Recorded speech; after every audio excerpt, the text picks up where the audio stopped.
In response to last week's discussion on masteries, I'm announcing my new, most hotly anticipated feature, Tyrion bobsled teams.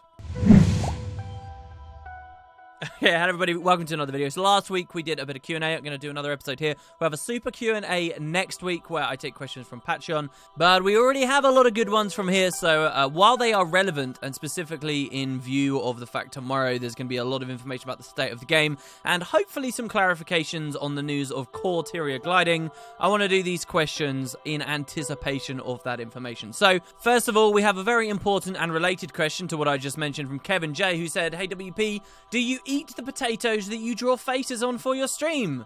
What do you make with them?" This is something so many people ask me, and it's funny to me because I have only eaten them once. Yeah, I guess because over months, I've been streaming 5 months now, almost half a year. We're closing on 6 months very soon.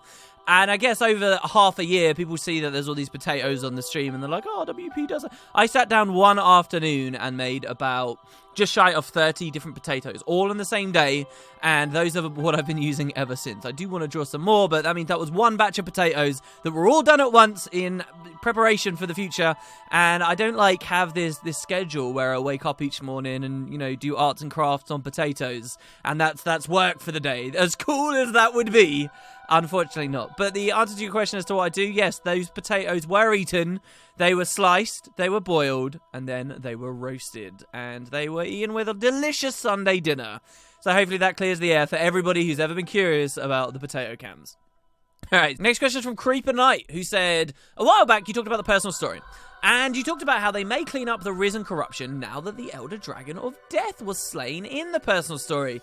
My question is, how would this affect the future personal stories? Will they make a new one? Or will they not change the corruption and leave it because it would require changing the personal story?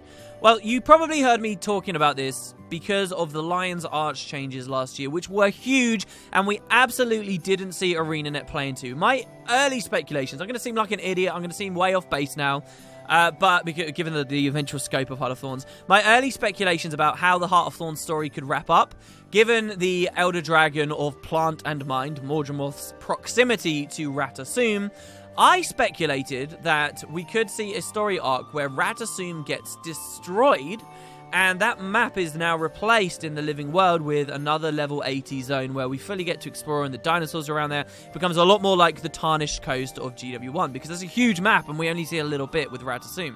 And the whole reason that would support something so dramatic as that is the fact that devs do now have tech to, even though they destroy Ratasum and make that a regular map that in the current present day of Tyria, Ratasum no longer in theory would exist. It would be a shallow husk, a shell of a city that's cracked into on the floor.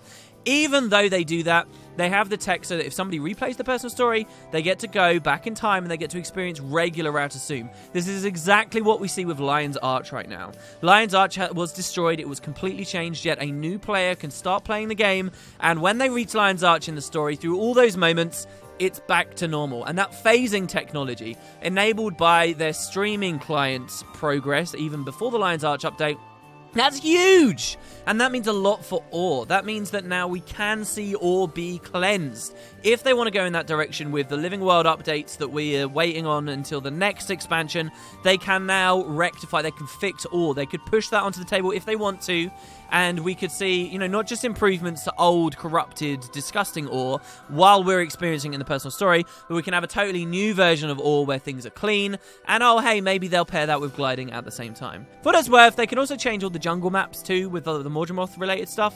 I wouldn't be surprised if this time, 5 years in the future, where only 2 out of every 10,000 people watching this video are still in the community, even at that time, I wouldn't be surprised to see that the Mordram Vine is still running around and doing its thing, even though Mordramoth was killed so many years ago. I wouldn't be surprised. So we'll see what Arenanet do with that technology. Next question is from Chef Nation, who said, WP, right at the end of the video, you said that Heart of Thorns is indeed too small scope in your opinion. Do you feel then that you've wasted your money on it? Good question. This is a hard line to walk. I have two minds. And I have my personal experience, my personal enjoyment, my personal satisfaction of the game, and then I also have my understanding of the general consumer, the general player, your average MMO person, and what they would view Heart of Thorns as, and how the game in general is doing. So those two perspectives are very different. And just to be entirely clear, because I think it takes me a while to mull it over in my brain and, you know, really be able to assess something. My assessment would be this. As a player, personally, Heart of Thorns was absolutely worth my money. It was so worth my money that I would still recommend Heart of Thorns to most players, especially any existing Guild Wars 2 player, anyone who quit back at launch, anyone who quit back during Season 1 of the Living World. There have been so many huge improvements. Raids have been such a big hit and so well received for many areas of the game. World versus World not included. Certain elements of PvP not included. But even PvP, you know, for all the complaints people have, if I could go back to that original Christmas when I PvP'd like mad and I was seriously a big PvPer, and I could tell all those old people I used to play with, hey, try PvP, I would encourage them to come back because there have been so many quality of life improvements. I'm talking about back at launch, there was no even spectator mode or whatever. So anyway, that's me personally. I do feel it was worth the money. I'm happy with the purchase. I'm not angry at Arenanet. There were shortcomings that I absolutely want to express to people and I want to talk about, and I want to get out there in the community so that, you know, it can eventually feed through to Arenanet and they can know how to make their future product better. But overall, I think it was worth the money. That's that perspective. Then I have another perspective, and the other perspective is this. Heart of Thorns was greatly disappointing in many respects, and those respects I think will seriously hamper excitement for any future expansion of the game. I, of course, have no solid metrics, as would no one in the community here, really, but it would seem that post-Heart of Thorns now, the game is around the same activity level, maybe slightly higher, ever so slightly higher, than it was pre-Heart of Thorns. So post-Heart of Thorns is a little better, maybe, than pre. And we had a whole year of no updates and hype and stuff that led into what is now, you know, now that the spikes waned off, maybe not the greatest thing in the world. So if I look at Arenanet, if I look at the franchise, the Guild Wars franchise that I love so much, if I look at the future of the game, I don't think they can sustain themselves or survive on expansion so small scope as Heart of Thorns.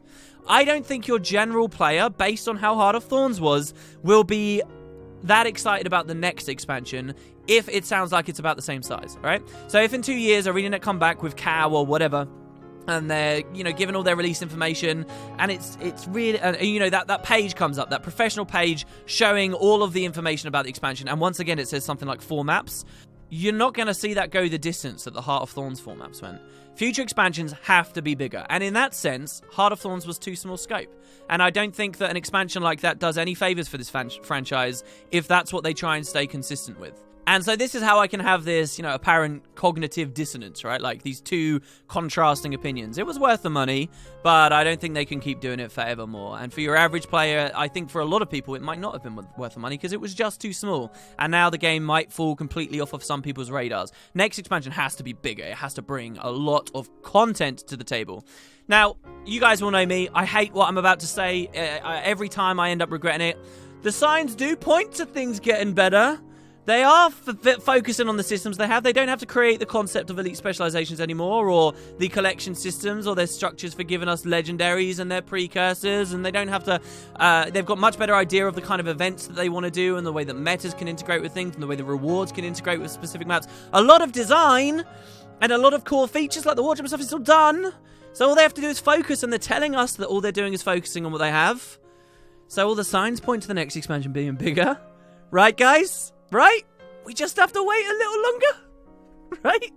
Next question's from Lee Cat, who said, with the question of other fun masteries, such as char cars, do you think previous masteries will still be a part of expansions? For example, gliding is such a cool feature and allows higher exploration and should be put into other expansions. However, masteries are area-based. Maybe there will be slight changes, however, similar to gliding. Maybe this is one of the reasons why they're implementing their business model for expansion, since new expansions would therefore invalidate previous ones.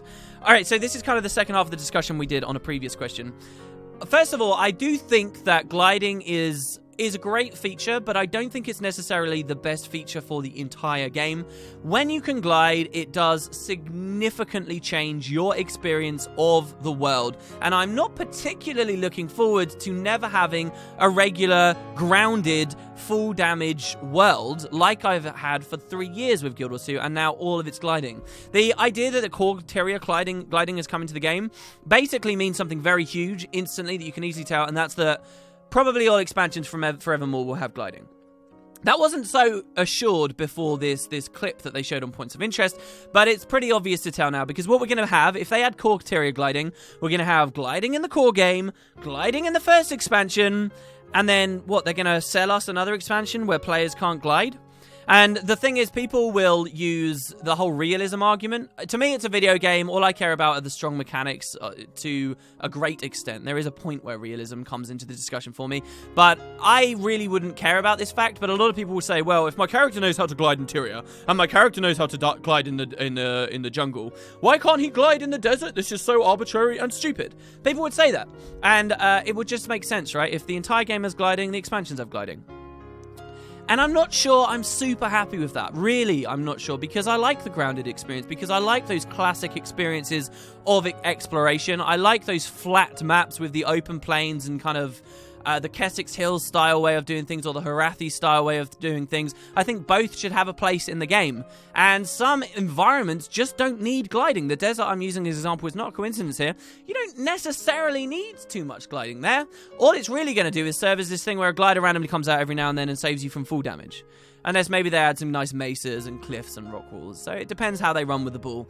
But yes, I think that gliding specifically will be a mastery we see in future expansions. Will they make us grind for it each time? I think that'd be fine if they do. I want that sense of progression. I got such a little sense of progression from the masteries they did in Heart of Thorns anyway. I don't really feel like it was a satisfactory answer to, you know, feeling like I've got more progression to go every expansion. And I think that they will ask us to level it for each individual area. And they could be kind of cheeky. They could have a solution for everyone here, where the desert comes out, for example, this theoretical future expansion. We get 7 new maps in the desert, whatever, and they've all got their associated masteries, stuff like New Hawk Wallows, or, you know, the equivalent of the mushrooms, and all that kind of stuff, things that allow you to learn about the denizens of the desert, and so on, Janundu, whatever, sand surfing, and then maybe they add as a final thing, once you've finished all your other masteries, at the very end, basically, of your progression in the expansion, finally you can then learn to glide in the desert. It's kind of once you've done everything, once you have the map completion, once it's all clear. And I think that would be a good way of going about things. Some of you might think, oh, I don't want to wait that long for gliding. But if gliding is not supposed to be an integral experience, there aren't going to be updrafts everywhere. There isn't going to be 3 layers of insane verticality everywhere. You can hold it off. And I am very aware and very cautious about that age-old World of Warcraft story where everybody in the community desperately wanted flying, and then a few years later realized, wow, all the immersion and exploration qualities of the game have been ruined, and now Blizzard has to do this weird thing where, you know, they restrict flying. Flying isn't the same as gliding, you're right, but it is similar enough that I think it's a relevant thing to look at. And so, yeah, maybe this idea of having gliding be the last thing you get is like a bit of a perk. As for the other masteries, I see no reason why Mushroom Lore should have a place in the desert. I see no reason why Itzel Lore, right, should have a place in an expansion where there are no Itzel. And I would hate to think that they're having to curve the story and grip the story and force the story to have Itzel living in the desert just to satisfy some arbitrary idea that all future expansions need to have the old masteries. So I think that's a bit of a crazy idea. But what I find interesting about this discussion, and hopefully from my answer that I've given to you guys here, is masteries are not a clear-cut solution just yet. You would think that Heart of Thorns would come out, they'd give us the mastery system, and it's like, yeah, there you go. That's how Guild Wars 2 works. That's how their progression works. That's how this system works. And actually, all of a sudden, you're realizing that all the pieces of the puzzle don't come together. The right way to do it is not going to be clear, or Arenanet's chosen way to do it is not going to be clear, not at Heart of Thorns, not on Season 3, not on Season 4, but even up until 2 expansions have released. Potentially 3 before they finally have a full grip on the system. So hopefully that doesn't throw them up too much, trip them up too much. Hopefully they've got a good idea of what they're doing. Next question isn't Guild Wars 2 related. It's from Noam Nyanye, who says, I know you're going to play and record the upcoming Tomb Raider, which is true. For the people that don't know, after X2 is over, we're going to be doing that Tomb Raider. My question is, are you going to do a blind run or a 100% guide run like last time? Personally, I'd prefer a blind run. Blind runs of games are things that people have frequently and always consistently asked me for, but I never feel comfortable doing them. I feel like my value add of me just being me, and this probably says something about my own self-esteem, right? But I feel like my value add of me just being me and fumbling around in a game isn't good enough to make truly entertaining videos that I'm proud of. So I would rather do playthroughs where I know what's going on, and I can be me, and I can, you know, we can have the fun stuffs. It's just I know where I'm going, and I know what I'm doing, and there's a bit of that walkthrough style value add there. I feel so much more confident and happy doing Let's Plays on that style. I have played with both formats. There's a Bioshock Let's Play on my channel, the entire thing I did blind. There are the scraps and shreds, a couple of episodes of an Uncharted Let's Play as well, where I did blind, but the final nail on the coffin really was with that Uncharted LP. I just don't feel good with it. So, yeah, the next game, I'll know what I'm doing, but that doesn't mean that, you know, there won't be fun fun moments, surprises, emergent gameplay within. It should be good regardless. I mean, if you enjoyed the previous one, then the next one will be very much in the same style. And the last question is from Why Is the Rum Gone? 6 days ago, who said, WP, how do you feel about the nerf of the chat, Garant?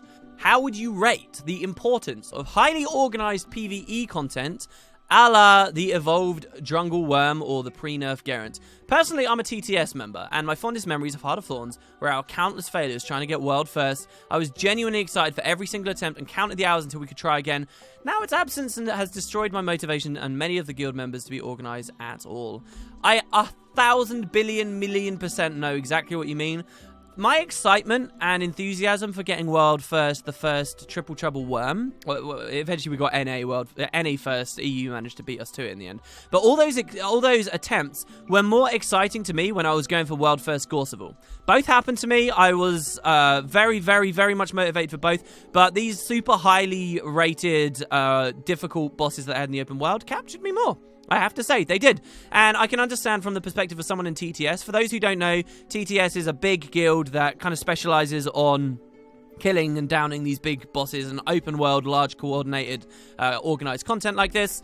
And I guess Arenanet, with the nerf of the Garant, they're just kind of saying, they're being very hands-off, and they're saying, look, really, even in an expansion, we're not going to have a place for these ultra-difficult open-world bosses. It seems like they're hands-off. Given comments that they're basically focused on the systems they've got, I think that the idea in total may be dead in the water.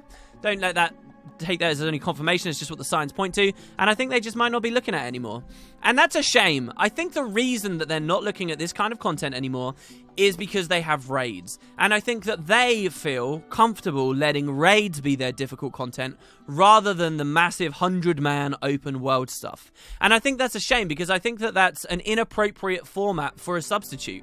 I think that raiding, yes, is difficult, but the 10-man style, the instant style, the individual little thing, and then you move on and do another individual little thing, and then you move on, and you're encouraged to do it like once a week. I think that is a very, very, very different experience to anything I ever had in the early days of Tequatl, when he used to be really difficult. I remember my home server, when Tequatl first came out, they did like half a pixel of damage to him across the entire course of the event. It was incredible.